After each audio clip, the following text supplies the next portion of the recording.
Grace Clairville by Alexis Lewis. Get off of me! Don't you talk about my mum!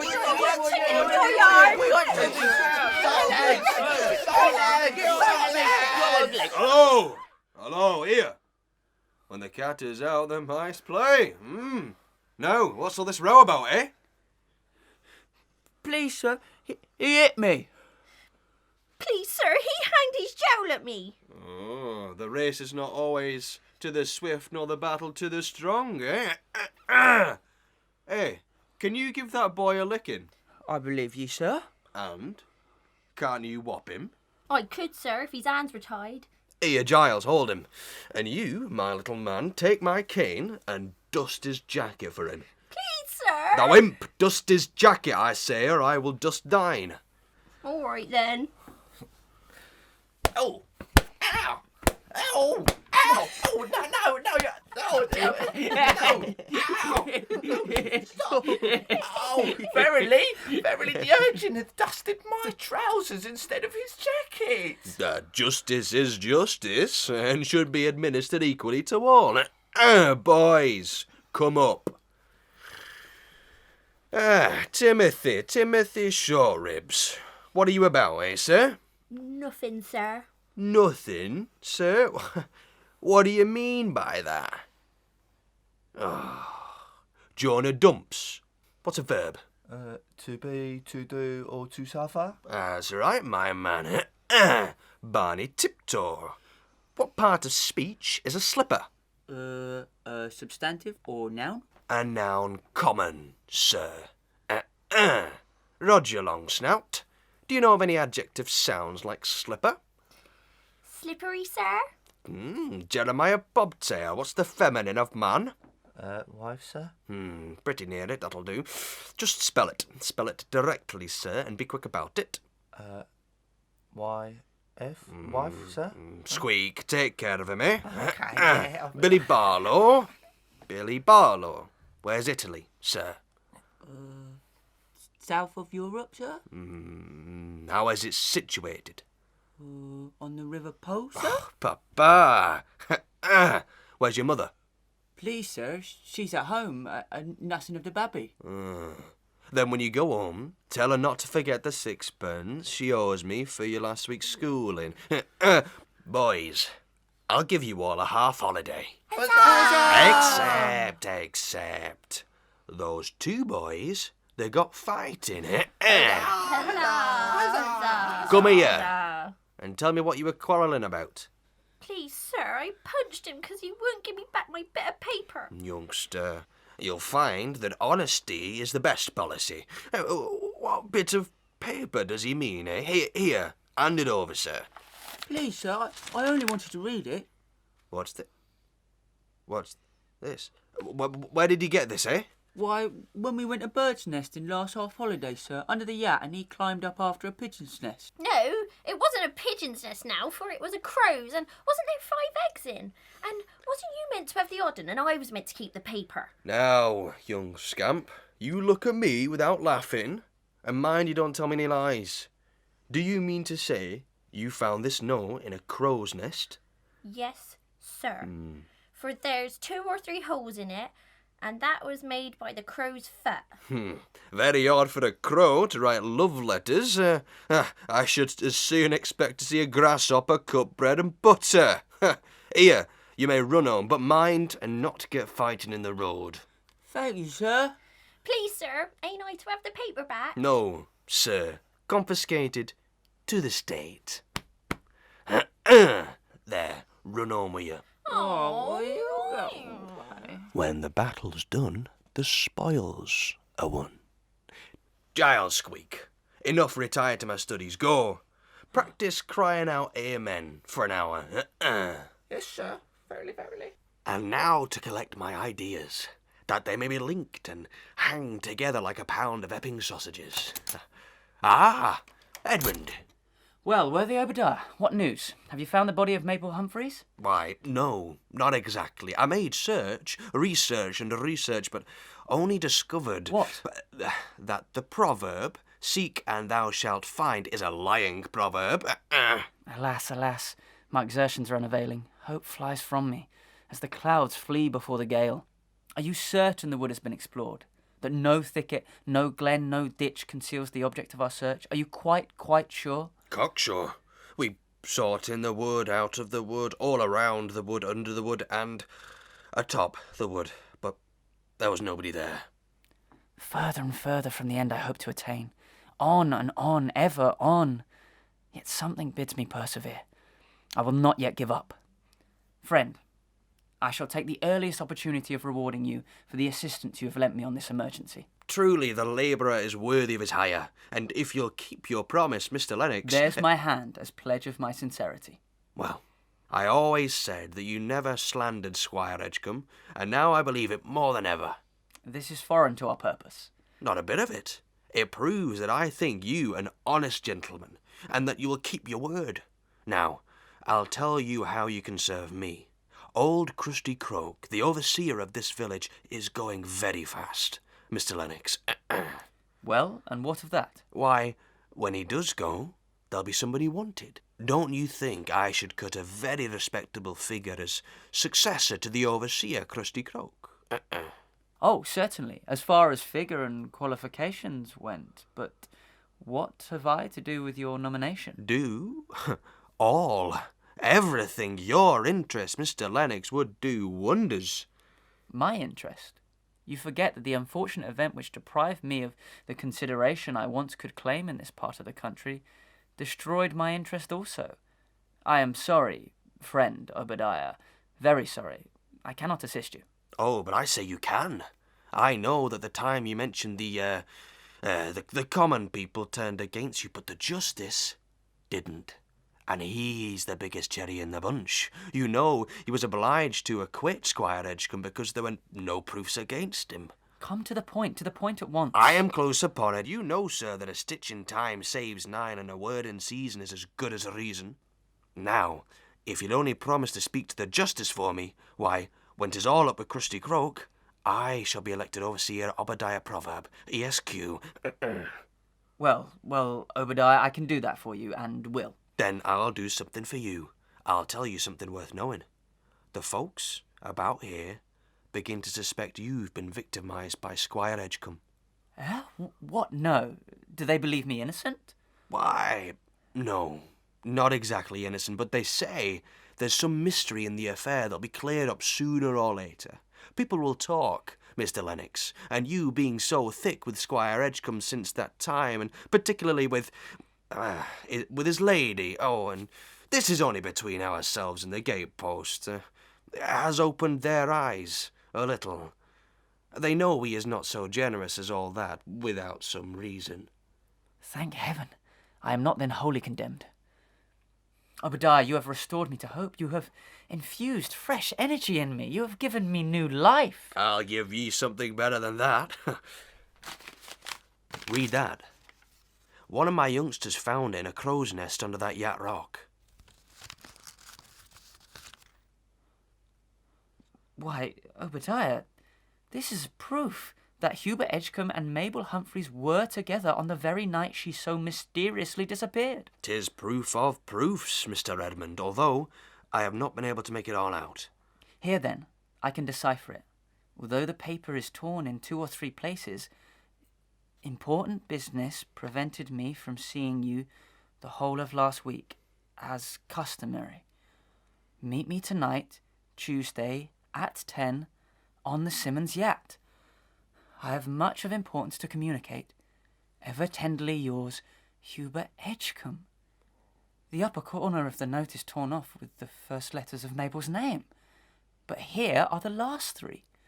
B-E-L. And now that I possess a clue to this crime, I will traverse the labyrinth until I've discovered its innermost windings. I'll at once to the justice. That'll be a good plan. You won't forget to put in a good word for me, Mr. Lennox, about the, You have my word, Obadiah. Meanwhile, do you go, and prepare to join me as soon as possible at the yacht.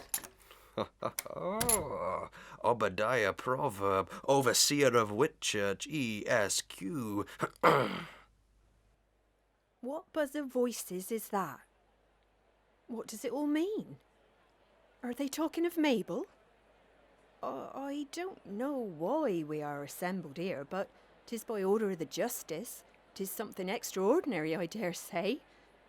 Mabel will soon be back with me. Last night I dreamt of her. I was in some open place like this, with the cool air fanning my face. Our neighbours too were with me, and they were all so merry, so merry. Suddenly I heard music, then shouts, then a voice. Mabel's voice. On she came towards us, dancing merrily over the green grass, her hair floating in the wind, her eyes sparkling with joy. I sprang forward to meet her. I caught her in my arms. I went to kiss her cheek. I stumbled with her and fell, and found I clasped a corpse. Cold, cold, icy cold. Then I thought I saw her extended on a bier.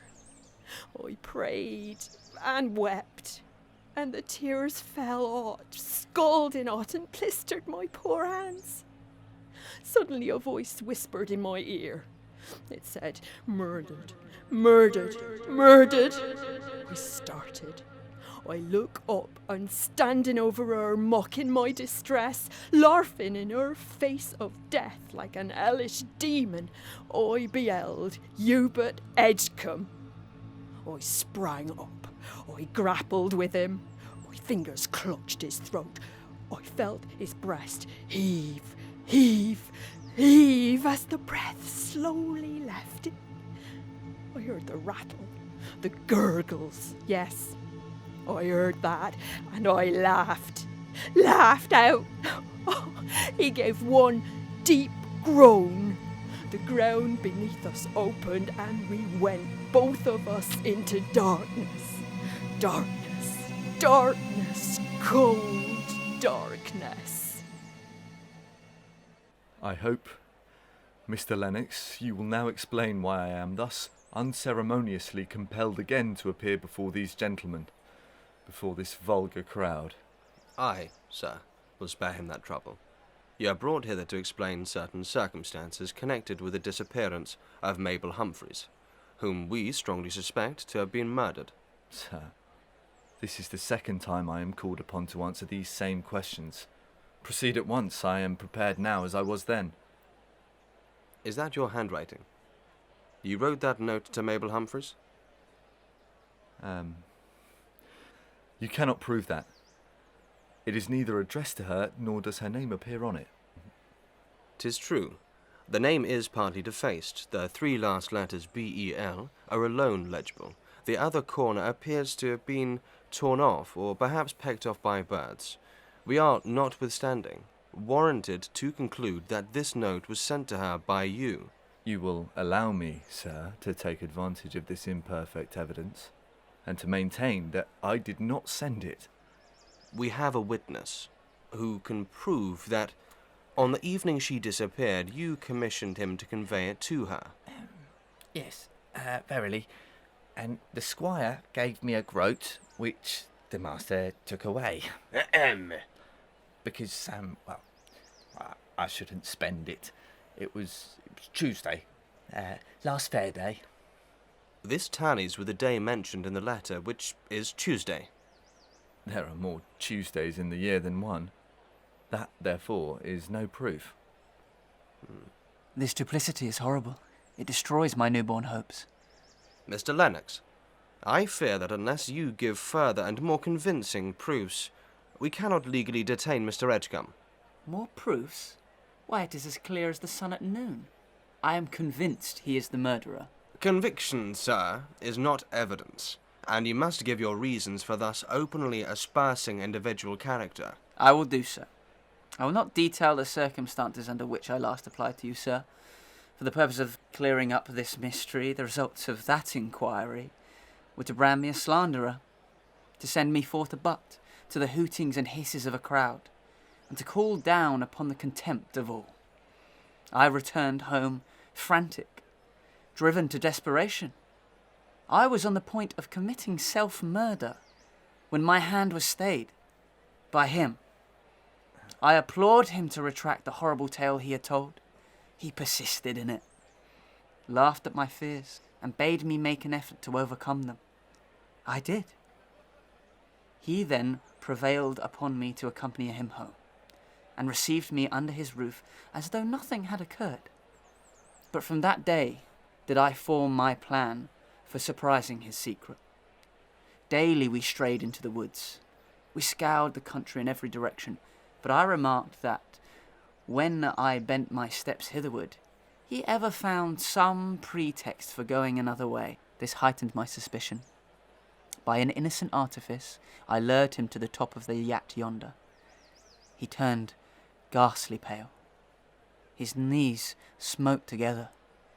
He grasped for breath and implored me over. He gazed at me, as though he feared I should hurl him down it, and grasping my hand convulsively, muttered in a scarcely audible voice, "I dare not." Is this true? Well, I do remember the circumstance he mentions, but 'tis easily explained. I was fatigued by our long walk, and when I attained the height of the rock, a sudden indisposition seized me, a kind of nervous tremor. Had I looked over, I must have toppled down headlong. This is plausible enough. Proceed. We returned home without breaking silence, but my suspicions amounted to certitude. I commissioned a party to search the adjacent wood, to ascertain whether the body were buried anywhere in it. The search was fruitless. I can answer for that. The search was fruitless. The only fruit we got were a few beech nuts, a raspberry, and a lot of acorns. This morning I called to Obadiah to learn the result of his search. When he handed me that note, 2 schoolboys who had gone bird nesting found it in a crow's nest under the Yat Rock. A cold, clammy sweat clings to me.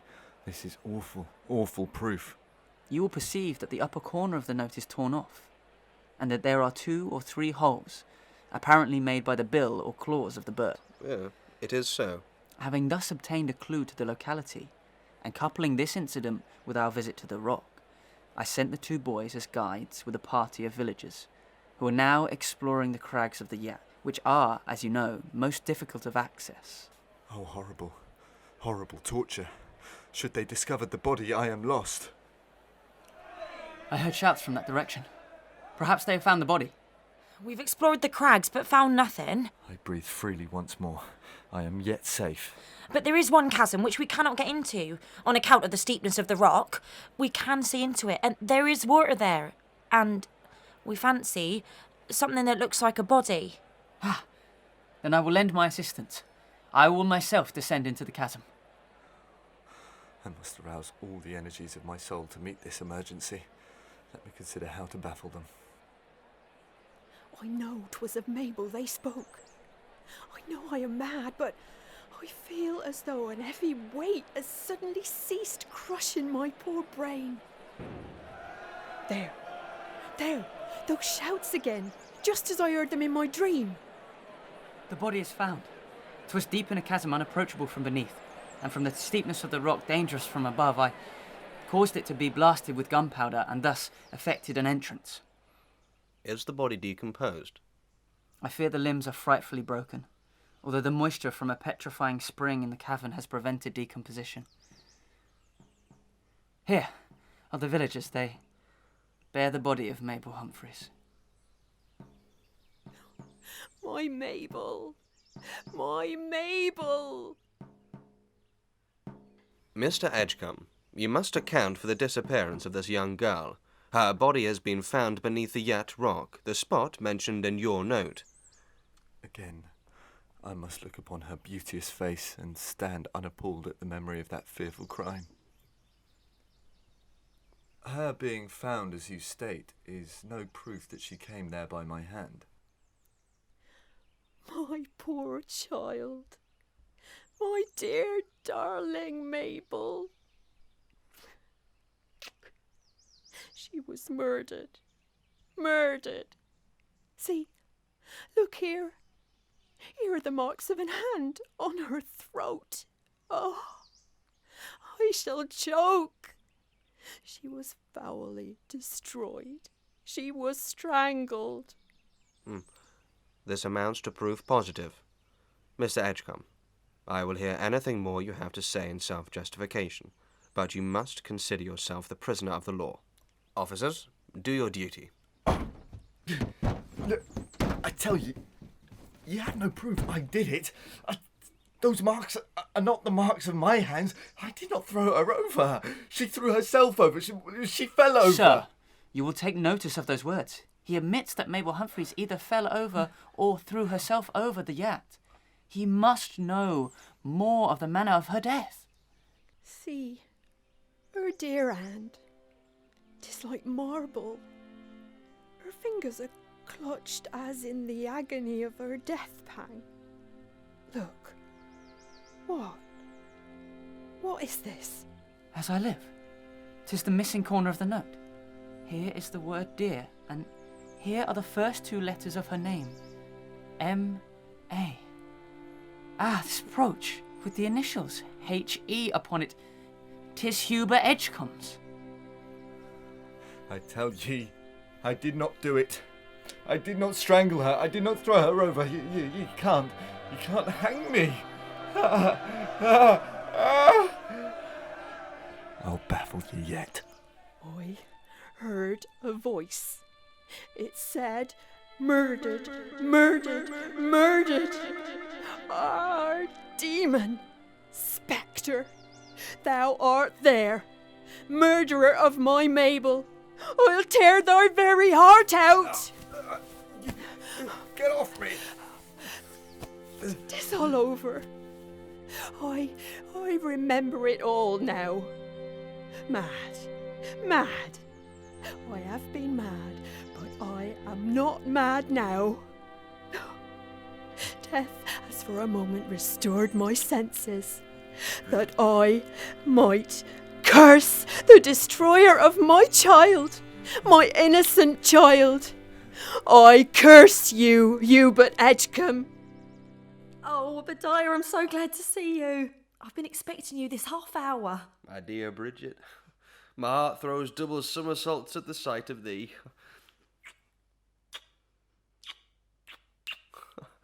I came as fast as my legs would bring me. I flew hither on the wings of bad news. 'Tis all up with the squire. He'll go into the other world with a long neck. Oh. He's to be hanged tomorrow at noon. Well, I'm not a bit surprised, not in the least. I always said he looked like a naughty, wicked man, and I'm glad he's got his deserts. Bridgit. Joy, I thought it was a pain in the side. Joy to one, maybe sorrow to another. Well, I mean that. I'm glad Mr. Edmond's innocence is clearly proved, but of course I'm sorry the squire's going to be hanged because of the disgrace to my poor mistress. How is your lady, Bridgit? She's overjoyed that Mr. Edmond's character has been cleared and bears up against the squire's misfortune like a woman. How is that? How? Why, as women always do bear misfortunes, with courage and fortitude. She says everybody who knows her story must pity her, but that if everybody's back were turned against her, she would still face the world as her conscience is at rest. Well, I'm glad she's prepared. Yeah. Here, Bridgit, this is for Grace. You're to give it to her tonight, just before she retires to rest, not before. Oh, 'tis from him then? Yes.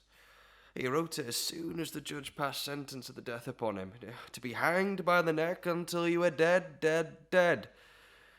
Bridgit, look at me, and tell me if you don't find me altered. Considerably altered.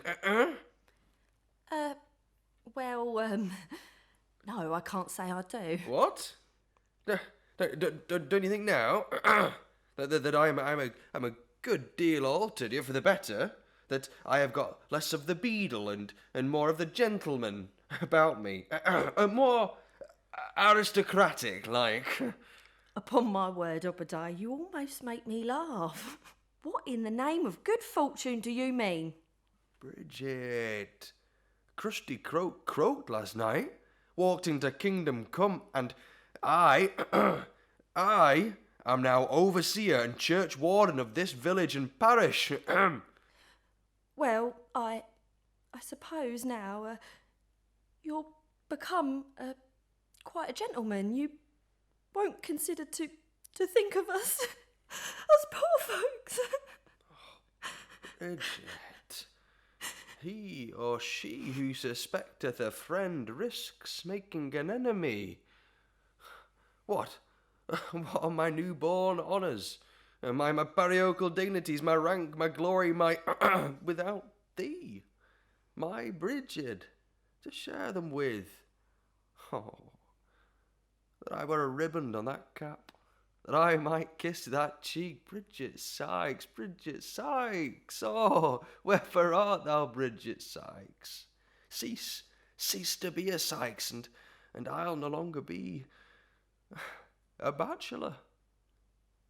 Do you really mean it, Obadiah? No, really now, without joking. Honour bright. And as for joking, let me observe, 'tis no joke when a man determines to take a wife. But there, Bridgit, there's my hand. I'm your man. And there, Obadiah, dear, is mine. I'm your woman. Wife. Wife that is to be. Now, Bridgit, I leave thee. I must go for important parish business to transact. Well then, goodbye, Obie dear. We'll have such a wedding and such a cake. Adieu, Bridgit, adieu. That sound, again, it curdles my hot blood. It makes my heart tremble as the chimes follow one upon the other with the rapidity of fleeting life. 'Tis horrid. This suspense, thus to feel that you exist, and yet to know the exact time to a moment when you, a living being, in full possession of your faculties, senses, feelings, must cease to be all this, and suddenly sink into nothingness. Yet I tremble not. My nerves are firm as the granite rock. It is not death I fear. No, 'tis the shame, the ignominy of hanging like a cur before a gaping, morbid crowd, greedy of glutting its loathsome appetite with the dying struggles of a felon, a murderer. They shall not look upon me. They shall not shout in my ears. They shall not mock. They shall not curse me. I have not half an hour to live, but that is sufficient for me to disappoint them, aye, and to revenge myself too. I will deceive them all yet. There is time enough. I thought I had the grating of the rusty locks. Thou art come then, Edmond. I almost doubted thee. And with reason, Hubert. Thou hast put my friendship to a severe test. Hast thou bought it? 'Tis here, but my conscience smites me sorely for abetting in the crime of self-murder. Ridiculous. Foolish qualms of conscience. Justice claims my life, but she little careth who is the executioner. Truly, justice careth little whether her victim die by the rope or by the steel, but it is imperative for her officer to commit the act, or her claim is annulled. Was it to chop logic with me thou camest? If so, begone. No, Hubert. I come to fulfil thy last request. Here, take it. Be quick, ere I repent my weakness.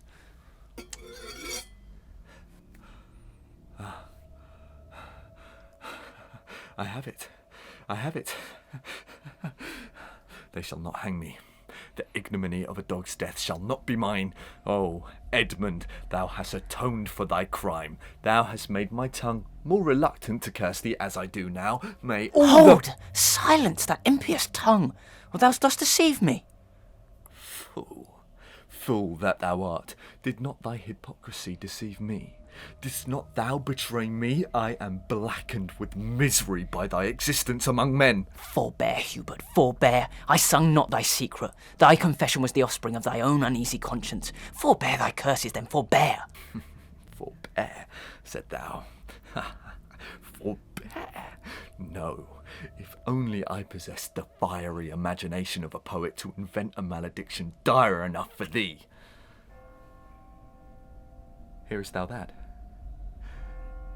'Tis thou.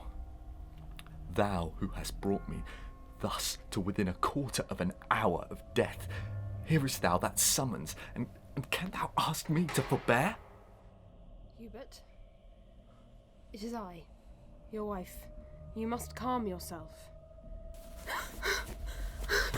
Thou art come too, with thy paramour there to insult my last moments even in thy widow's weeds. Oh, Hubert, I wear these to mourn ye living. I shall not have to regret thee dead. Would to heaven I had.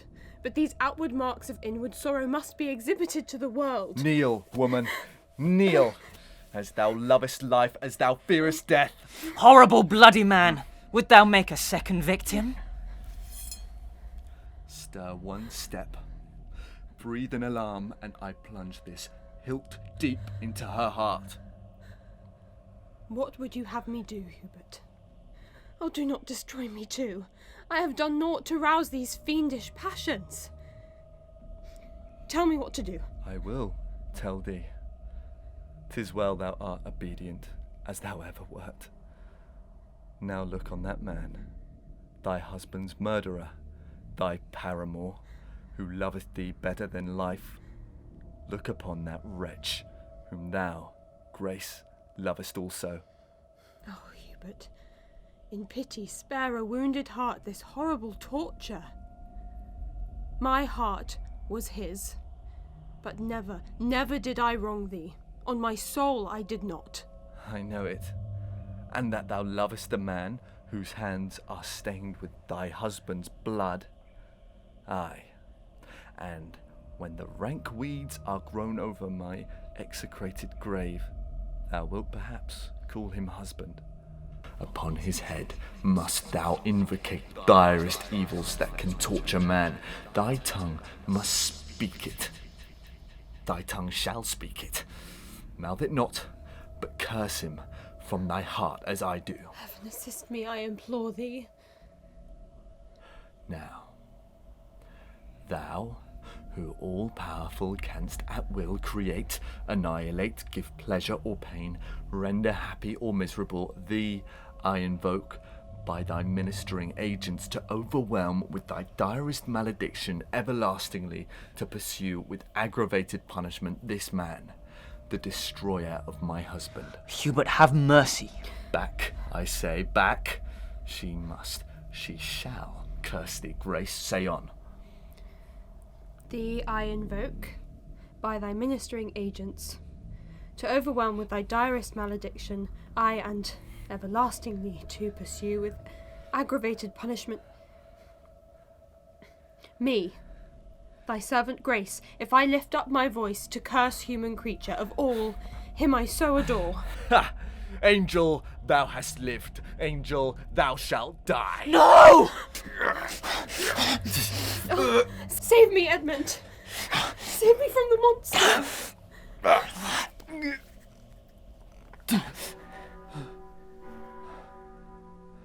'Tis the hour. They come to drag me to the gallows. But I can still defy them. I cannot do it. I am a murderer. A coward.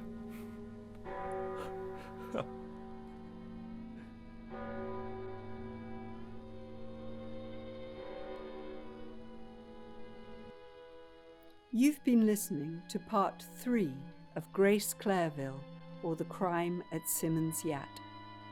It featured Mary Antony as Grace Clairville, Abraham Buckoke as Hubert Edgecombe, James Messer as Edmond Lennox, James McClelland as Obadiah Proverb, Elle Banstead-Salim as a villager, Holly Rose Hawgood as Bridgit Sykes and Mabel Humphreys, and Sarah Northgraves as Dame Humphreys.